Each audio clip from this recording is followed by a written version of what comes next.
नमस्ते, म डाक्टर सन्देश पन्थी। म सुगर, थाइरोइड तथा हर्मोन रोग विशेषज्ञ। अहिले ग्रान्डी अन्तर्राष्ट्रिय अस्पतालमा डिपार्टमेन्ट हेडको हिसाबमा कार्यरत छु र अल्फा बीटा कम्प्लेक्स स्थित अल्फा केयरमा पनि डायबिटिज, थाइरोइड तथा मधुमेह विभागमा प्रमुखको रूपमा कार्यरत छु। मधुमेहलाई सजिलो हिसाबमा बुझ्नुपर्दा मानिसको रगतमा चिनीको मात्रा पर्याप्त मात्राभन्दा बढी हुन गएको अवस्थालाई मधुमेह भनिन्छ। सिम्पल्ली बुझ्दाखेरि चाहिँ अब यो मधुमेह अहिलेको हालसालमा देखिएको रोग भने होइन। यो हजारौँ वर्ष अगाडि इजिप्सियन सिभिलाइजेसन, मिस्र देशको सिभिलाइजेसनमा पनि यसको वर्णन उल्लेखित छ। यसको भनेर मधुमेह नै भनेर वर्णित त भएको छैन, तर यो रोग जस्तै मिल्दाजुल्दा लक्षण भएका रोगहरूको वर्णन चाहिँ इतिहासमा मिस्र सिभिलाइजेसनको समयमा पनि वर्णन गरिएको छ। मधुमेहलाई बेसिकली 4 प्रकारमा विभाजित गर्न सकिन्छ। Type 1 diabetes, type 2 diabetes, gestational diabetes र सेकेन्डरी डायबिटिज भनेर हामीले बेसिकली यसलाई क्लासिफाई गर्छौँ। हाम्रो मानव अङ्गहरूमध्ये एउटा एकदमै इम्पोर्टेन्ट अङ्ग भनेको प्यानक्रियाज अथवा अग्नाशय हो। त्यसमा बीटा सेल भन्ने कणहरू मौजुद हुन्छन् जसले इन्सुलिन बनाउँछ। टाइप 1 डायबिटिजमा चाहिँ यी बीटा सेलहरूलाई हाम्रै जिउको इम्युन सिस्टमले एकदम ऱ्यापिड रेटमा, एकदमै चाँडो यसलाई ध्वंस पारिदिन्छ, मारिदिन्छ। बीटा सेल मर्छन् र जिउमा इन्सुलिनको उत्पादन हुन बन्द हुन्छ। त्यसै कारणले रगतमा चिनीको मात्रा नियन्त्रण गर्ने प्रमुख हर्मोन इन्सुलिनको जिउमा डेफिसियन्सी हुन जानको कारणले डायबिटिज हुन्छ। यो खालका डायबिटिज युजुअल्ली धेरै कम उमेरका मान्छेमा देखिने गरिएको छ। इभन जन्मजात शिशुमा पनि यो खालका डायबिटिज देखिन्छ भने टाइप 1 डायबिटिज युजुअली देखिने उमेर भनेको 3 देखि 5 वर्ष उमेर र 12 देखि 14-15 वर्षको उमेरभित्रमा युजुअली देखिने गरेको छ। टाइप 1 डायबिटिजका अरू अनकमन भेराइटीहरू जुन अटोइम्युन डायबिटिज नै हुन्, बीटा सेल ध्वंस हुनुको कारणले नै हुने खालका डायबिटिज आजकल आएर चाहिँ अलि पछिका उमेरमा, जस्तो 30 वर्ष, इभन 32, 33, 35 वर्षको उमेरमा मान्छेहरूमा पनि देखिने गरिएको छ। तर लकिली भाग्य हाम्रो बलियो छ। हाम्रो पार्ट अफ द वर्ल्डमा चाहिँ टाइप 1 डायबिटिजको इन्सिडेन्स चाहिँ रिलेटिभली धेरै कम छ युरोप, अमेरिकाको तुलनामा। टाइप 1 डायबिटिज भएका बिरामीलाई चाहिँ म्यानेज गर्नको लागि बाहिरबाट इन्सुलिन इन्जेक्सन नलिकन हुँदैन। बाहिरबाट जिउमा इन्सुलिन नहालिकन उहाँहरूको ज्यान बच्दैन। अर्को कमन फर्म अफ डायबिटिज जुन युजुअली 35-40 वर्षको उमेरको हाराहारीमा हुन्छ र हाम्रो एसियन महादेशमा पर्याप्त मात्रामा देखिन्छ, त्यो टाइप 2 डायबिटिज हो।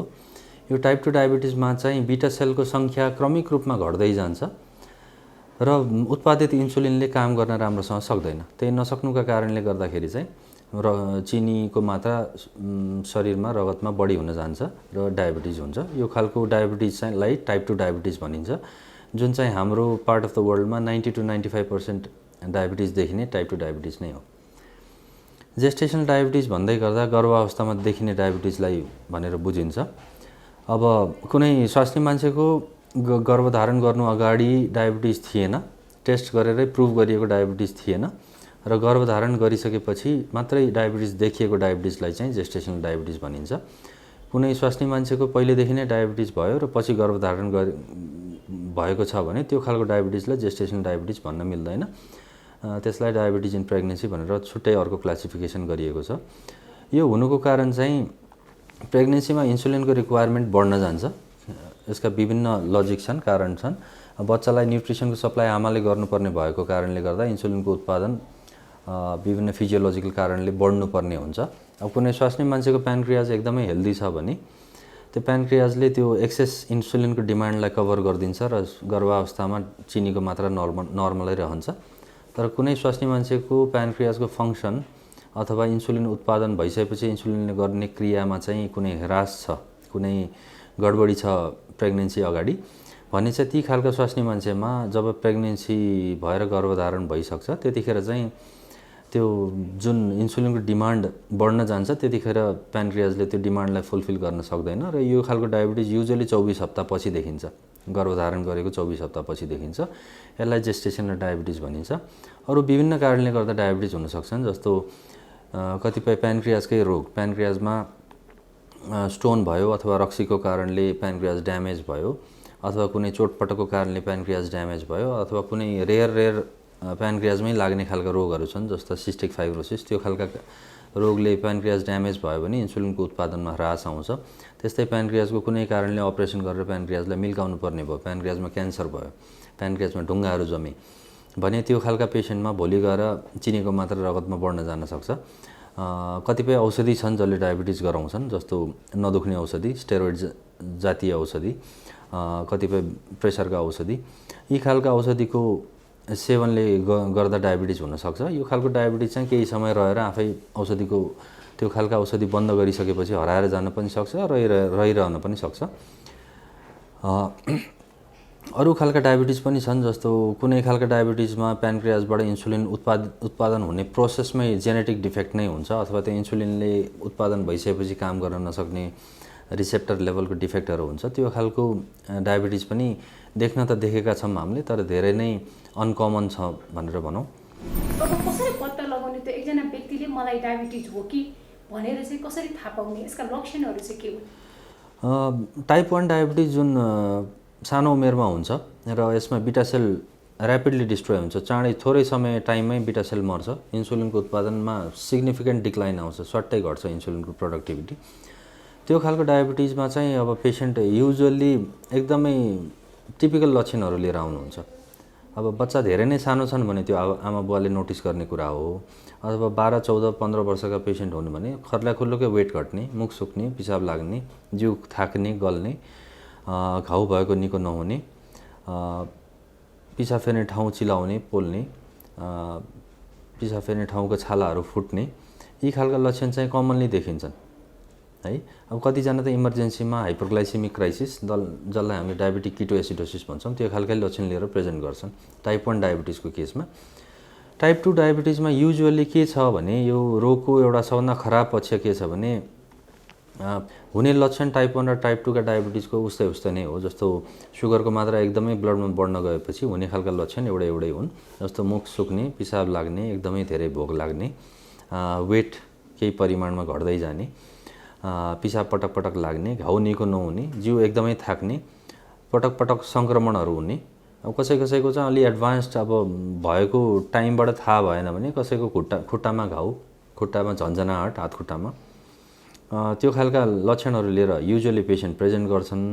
तर कतिपय पेसेन्टको सुगर 200, 300, 400 हुँदा पनि जिउमा कुनै लक्षण नआउन पनि सक्छ। यो रोगको नराम्रो पाटो चाहिँ त्यही हो, किनभने लक्षण आइसकेपछि त मान्छे युजुअली हस्पिटल गइहाल्छन् नि आजकलको जमानामा। तर यो लक्षणै नभइकन भित्रभित्र सुगरले अङ्गभङ्ग खाइसक्ने, तर बाहिर लक्षण चाहिँ केही पनि नआउने पेसेन्टको सङ्ख्या पनि धेरै नै छ। अब व्यवस्थापनको कुरा गर्दाखेरि चाहिँ अब सुगरलाई कसरी व्यवस्थापन गर्ने त?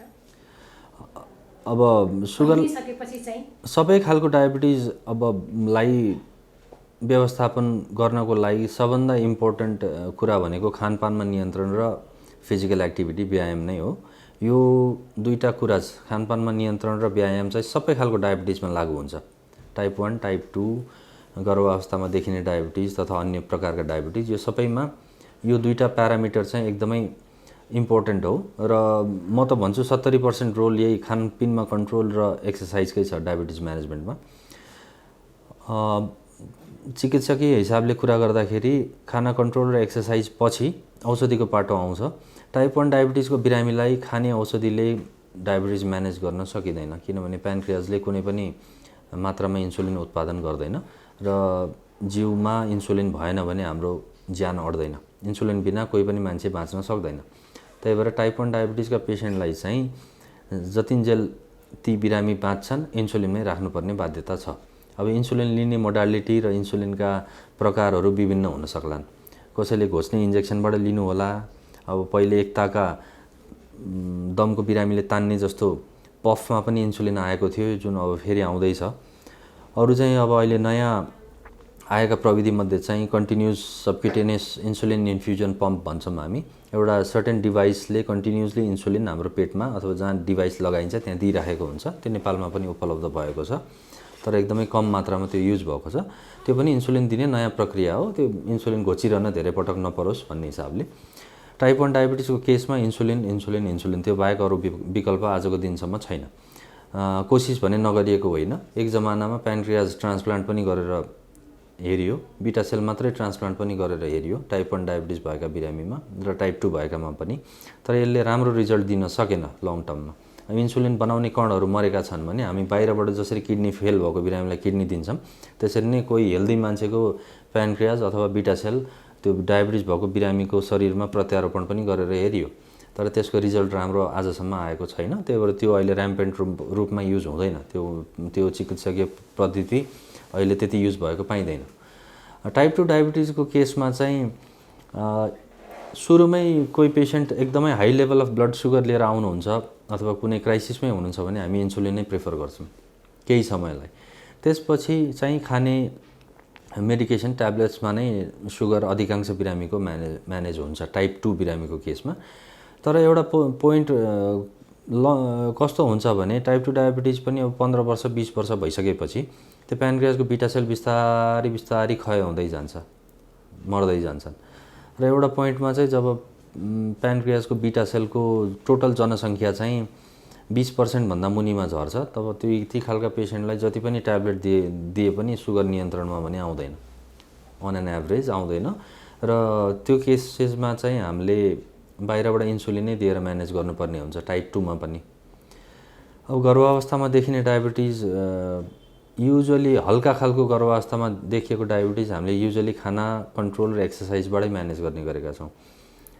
तर गर्भावस्थामा सुगरको मात्रा चाहिने भन्दा बढी परिमाणमा रहिरहेको खण्डमा बच्चालाई पनि नकारात्मक असर र आमालाई पनि नकारात्मक असर पर्ने भएको हुँदा हामीले धेरै समय चाहिँ खर्चिँदैनौँ।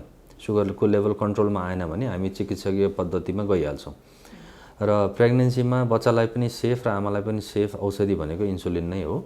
मेटफर्मिन भन्ने ट्याब्लेटको पनि युज गरिएको छ जुन सेफ नै पाइएको छ। तर इन्सुलिन नै गर्भावस्थामा प्रिफर्ड मेडिकेसन हो र गर्भधारण गरेर डेलिभरी भइसकेपछि चाहिँ इन्सुलिन चाहिँ हामीले युजुअली डिस्कन्टिन्यू गर्छौँ, बन्द गर्छौँ। र गर्भावस्थामा मात्रै हुने डायबिटिज चाहिँ युजुअली 80% स्वास्नी मान्छेको चाहिँ डेलिभरी पछि त्यो हराएर जान्छ। तर त्यसको मतलब होइन कि उसको डायबिटिज निको भयो भन्ने चाहिँ होइन। उहाँहरूलाई अब आगामी 5 वर्षभित्रमा डायबिटिज हुने चान्सेस अरूभन्दा 5 गुणा बढी छ है। त्यही कारणले गर्दाखेरि ती खालका स्वास्नी मान्छेलाई भविष्यमा डायबिटिज नहोस् भन्नको लागि हामीले युजुअली उहाँहरूलाई हेल्दी खानपान र लाइफस्टाइल एक्सर्साइजको एडभाइस चाहिँ सधैँ नै दिन्छौँ। र बच्चालाई दुध नियमित चुसाउनै पर्छ, त्यसले डायबिटिजबाट हुनबाट जोगाउँछ अथवा डायबिटिज हुने दिनलाई पछाडि धकेल्छ भन्ने खालका एडभाइस दिने गरेका छौँ। त्यो जेनेटिक फ्याक्टरले एउटा ठुलो रोल खेलेको देखिन्छ। धेरै खालका जिनहरूले चाहिँ डायबिटिज हुने वा नहुने निर्धारण गर्ने देखिएको छ, दुईटै टाइप 1 र टाइप 2 डायबिटिजमा। तर यो जेनेटिक बेसिस चाहिँ टाइप 2 डायबिटिजमा झन् बढी देखिएको छ। टाइप 1 डायबिटिज चाहिँ बुवा आमा अथवा उहाँको वंशमै कसैलाई डायबिटिज नभएको बच्चाको पनि टाइप 1 डायबिटिज देखिया छ है। तर टाइप 2 डायबिटिजको केसमा के छ भने एउटा सिम्पल डिभिजन कसरी गर्न सकिन्छ भने बुवालाई मात्रै डायबिटिज छ भने छोराछोरीमा डायबिटिज आउने सम्भावना 45% अन एन एभरेज। मुवालाई मात्रै छ, आमालाई मात्रै छ भने 35%। र बुवा आमा दुवैलाई छ भने भर्चुअली यो 90-95 भन्दाखेरि 100% भन्दा भयो है। त्यही भएर कसैको परिवारमा डायबिटिज छ बुवा आमालाई अथवा काकालाई फुपूलाई भने ती खालका मानिसहरूले चाहिँ अलिकति सजगता चाहिँ अलिक सानो उमेरबाटै अपनाएको राम्रो है। ती सजगतामा के पर्न जान्छन् त भन्दाखेरि खानपान एकदमै इम्पोर्टेन्ट कुरा हो। हाम्रो पार्ट अफ द वर्ल्डमा चाहिँ हामी धेरै अन्नको सेवन गर्छौँ। हाम्रो डाइटमा प्रोटिन, फ्याट, भिटामिन्स र मिनरल्स कमै हुन्छ युजुअली। प्रोटिन त धेरै नै कम हुन्छ र हामी धेरै अन्नमै फोकस गर्छौँ। बिहान पनि भुजा, बेलुका पनि भुजा, दिउँसो खाजामा केही न केही अन्न नै सेवन गरेका हुन्छौँ, जुन वेस्टर्न वर्ल्डमा चाहिँ युरोप अमेरिकामा त्यस्तो पाइँदैन। र हामी अन्न बढी खाने जातिमा डायबिटिजको सम्भावना बढी हुने त भइहाल्यो, किनभने अन्नभित्र गएर ग्लुकोज बन्छ र त्यो ग्लुकोज नियन्त्रण गर्नलाई प्यानक्रियाजले इन्सुलिन उत्पादन गर्नुपर्छ।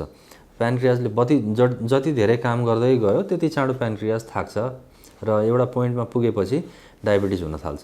त्यही भएर अन्नमा फोकस डाइट चाहिँ चेन्ज गर्नु पर्यो 1 नम्बर। 2 नम्बर अन्नको सेवन गरिरहँदाखेरि खस्रो अन्नहरू राम्रो, चिप्लो अन्न नराम्रो छ भन्दै गर्दाखेरि मैदाको परिकार त्यति राम्रो मानिँदैन। इभन डायबिटिज भइसकेको बिरामी, मसँग आउने बिरामीलाई त मैले मैदा सेवनै नगर्नुहोस् भन्छु। गहुँ ठिकठाक, राम्रोमा मध्यमा फापर कोदो पर्छ।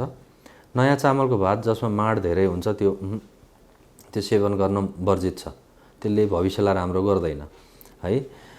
1 नम्बर। 2 नम्बर, सबै इन्डिभिजुअलको हाइट अनुसारको एउटा आइडियल वेट हुन्छ, बडी वेट भनेको यति हाइट भएको मान्छेको यति रेन्जभित्रमा बडी वेट हुनुपर्छ भन्ने छ। अब नेपालमा आजको भन्दा 15-20 वर्ष अगाडि मोटो मान्छे देख्नै गाह्रो थियो। अब अहिले आएर प्रति घरमै 1 जना 2 जना मोटो मान्छे भेटिन्छन्। अझ अहिलेका बच्चापछि त धेरै मोटा छन्, चाहिने भन्दा बढी मोटा। त्यही भएर अब अहिले अब आउने 10 वर्षमा चाहिँ यो हाम्रो साउथ इस्ट एसियन सब कन्टिनेन्ट जुन छ, इन्डिया, पाकिस्तान, बङ्गलादेश, श्रीलङ्का र नेपाल, यहाँ यो चाहिँ diabetes capital of the world बन्दैछ। यहाँ एकदमै धेरै सङ्ख्यामा डायबिटिज हुनेवाला छ, किनभने एक त हाम्रो खानपिनमा व्यापक चेन्जेस आयो। आजभन्दा 20 वर्ष अगाडि यहाँ मान्छेले पेटभरि खान पाउँदैन थिए। अब आज बिहान भुजा, दिउँसो मोमो, चाउमिन, पिज्जा, बर्गर, साँझ फेरि भुजा, फेरि कोल्ड ड्रिङ्क्स। अब त्यो आर्थिक स्तरोन्नति हुन थाल्यो, कृषि मान्छेले फिजिकल एक्टिभिटी गर्न छोडे, बस्ने खाने अफिसियल काम गर्ने, रेगुलर एक्सर्साइज छैन, स्ट्रेस बढी छ। यो सबै कुराले गर्दाखेरि हाम्रो यो पार्ट अफ द वर्ल्डमा डायबिटिज एकदमै बुम हुँदैछ, भइरहेको छ, हुँदै पनि जानेवाला छ। अर्को, प्यानक्रियाजलाई डिरेक्टली असर गर्ने कामहरू गर्नु भएन, जस्तो मदिराको सेवन। 1 नम्बर, मदिराको सेवनले गर्दा प्यानक्रियाटाइटिस हुन्छ। प्यानक्रियाटाइटिस पटक पटक भइसकेपछि प्यानक्रियाजको एउटा एक्सटेन्टमा ड्यामेज भइसकेपछि इन्सुलिनको उत्पादनमा ह्रास आउँछ। अहिले हामीले जति डायबिटिज देखिरहेछौँ नि, त्योभन्दा धेरै गुणा बढी डायबिटिक पेसेन्ट अहिले घर घरमा बसिरहनु भएको छ, मलाई केही पनि रोग छैन भनेर। किनभने हाम्रो समाजमा अझै पनि नियमित हेल्थ चेकअप गर्ने बानी बसेको छैन है। कुनै पनि लक्षण नहुँदासम्म हस्पिटल नजाने भन्ने बानी छ। तर मेरो सजेसन के छ भने 35 वर्ष उमेर अथवा 40 वर्ष उमेर कटिसकेपछि चाहिँ एटलिस्ट वर्षमा एकचोटि रुटिन चेकअप चाहिँ गर्नु पर्यो। 1 नम्बर। 2 नम्बर, डायबिटिजले मुटुको रोग निम्त्याउँछ। अब डायबिटिजलाई कोरोनरी आर्टरी डिजिज एनालग पनि भनिन्छ। भनेको कसैलाई डायबिटिज छ भने उहाँलाई मुटुको रोग पनि छ भन्ने हिसाबले बुझ्नु पर्यो भन्ने एउटा मान्यता छ। किनभने डायबिटिज भएको बिरामी मध्ये अराउन्ड 60 to 70% बिरामीको कम्प्लिकेसन अथवा देहान्त मुटुकै कारणले हुने गरेको देखिएको छ है। अर्को 10 देखि 12% को किडनी फेलियरको कारणले, अरू अन्य कारणले हुने गरेका देखिएका छन्। त्यही कारणले गर्दाखेरि डायबिटिज भइसकेपछि, मधुमेह भइसकेपछि मुटुको रोगको सम्भावना अति नै बढी प्रबल छ। त्यसमध्ये पनि चुरोटको सेवन गर्ने बिरामीमा यो रिस्क 5 गुणा बढ्न जान्छ। हेल्दी लाइफस्टाइल नहुने, चुरोट रक्सीको बढी सेवन गर्ने बिरामीलाई डायबिटिज भइसकेपछि मुटुको समस्या आउनु एकदमै युजुअल छ। र अहिले आएर डायबिटिज म्यानेजमेन्टको गाइडलाइन पनि भोलि गएर मुटुमा हुन सक्ने सम्भावित जोखिमलाई न्यूनीकरण गर्न कसरी सकिन्छ भन्ने हिसाबले डिजाइन गरिएको छ। पहिले डायबिटिज म्यानेजमेन्ट भनेपछि सुगर कन्ट्रोल मात्रै भन्ने बुझिन्थ्यो। अहिले त्यो कन्सेप्टमा एउटा प्याराडाइम सिफ्ट भएको छ, एउटा ठुलो चेन्ज आएको छ। अर्को कुरा, अब डायबिटिज भएपछि किडनीको फेलियरको सम्भावना पनि बढ्ने भयो हैन। किडनी फेल भएर नियमित डायलाइसिस गर्नु परेको र किडनी प्रत्यारोपण गर्नु परेको बिरामी त कमी छैनन् नेपालमा पनि।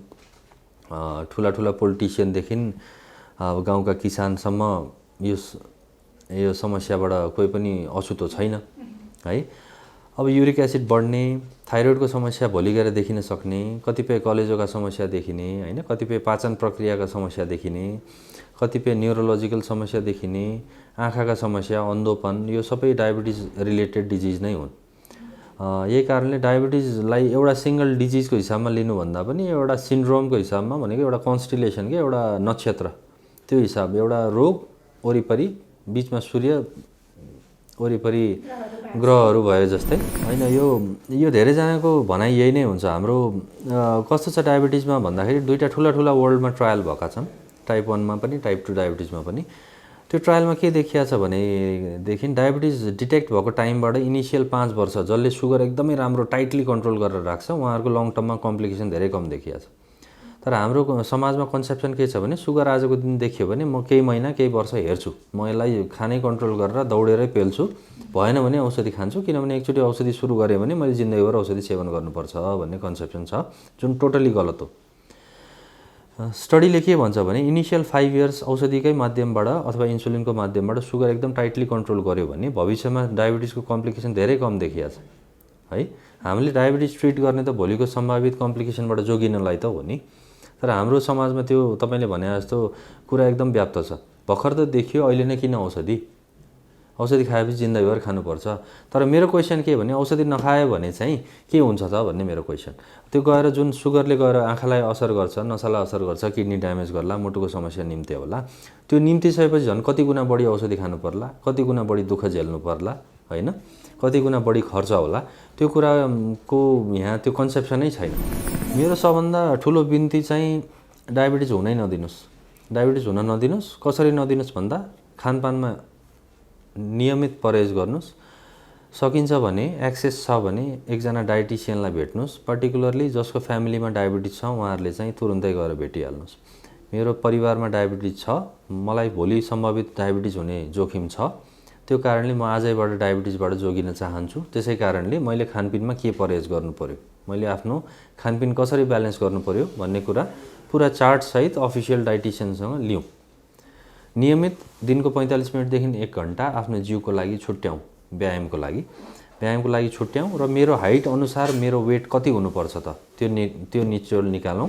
डायबिटिजको लागि 35 वर्ष उमेर चान्चुन कटिसकेपछि एटलिस्ट वर्षमा एकचोटि चाहिँ आफ्नो ब्लड ग्लुकोज लेभल के छ त्यो चेक गरौँ। मधुमेह भइसकेका बिरामीलाई चाहिँ अब चिकित्सकको सल्लाह अनुसार औषधिको सेवन गरौँ। कुनै हौवाको पछि नलागौँ। औषधि खायो भने किडनी बिग्रिन्छ अथवा औषधि खायो भने जिन्दगीभर औषधि खानुपर्छ यो खालको कुराको पछि नलागौँ।